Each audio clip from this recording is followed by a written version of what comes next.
ہے مد کا بیان یعنی مد متصل، مد منفصل، مد لازم۔ اب اس کی تعریف سمجھ لیں آپ کہ حروف مدہ کے بعد حمزہ اسی کلمے میں ہو تو مد متصل مد واجب بمعنی اہم ہوگا۔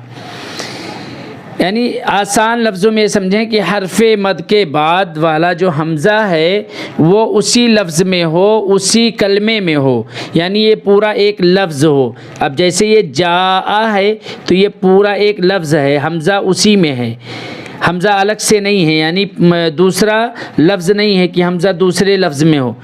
مد متصل کی پہچان یہی ہے کہ حمزہ یعنی حرف مد کے بعد جس حرف کے اوپر مد ہو، اس حمزہ جو ہے اس کے بعد جو حمزہ ہو وہ اسی کلمے کے اندر ہو۔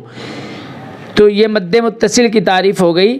اور مد منفصل کی تعریف یہ ہے کہ حرف مد کے بعد حمزہ دوسرے کلمے میں ہو، یعنی حرف مد کے بعد جس حرف کے اوپر مد ہے اس کے بعد کا جو حمزہ ہو وہ دوسرا لفظ ہو۔ فی الگ لفظ ہے، امرنا الگ لفظ ہے۔ دیکھیں یہاں پر مد ہے اور اس کے بعد حمزہ جو ہے وہ دوسرے کلمے میں ہے، دوسرے لفظ میں ہے، تو فی الگ ہے، امرنا الگ ہے، تو حمزہ دوسرے کلمے میں آیا۔ اس طریقے سے مد کو پہچانیں گے، مد متصل مد منفصل، یہ دونوں کی پہچان یہ ہو گئی۔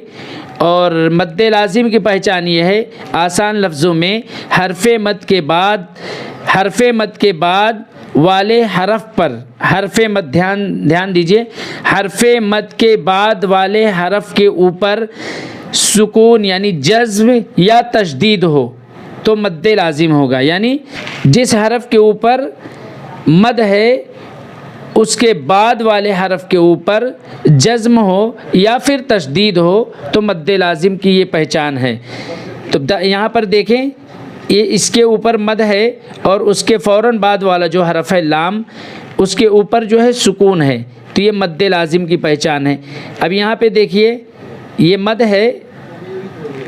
ہے، یہ الف کے اوپر جو مد ہے اور مد کے بعد والا فوراً جو حرف آ رہا ہے وہ جیم کا ہے اور جیم کے اوپر تشدید ہے، اس کی وجہ سے یہ مد لازم کی علامت ہے، یہ پہچان ہے اس کی۔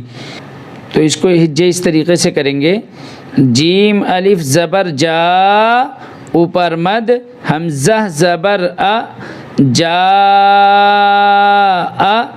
سین یا زیر سی اوپر مد، حمزہ تا زبر سی سین واو پیش سو اوپر مد، سو حمزہ پیش او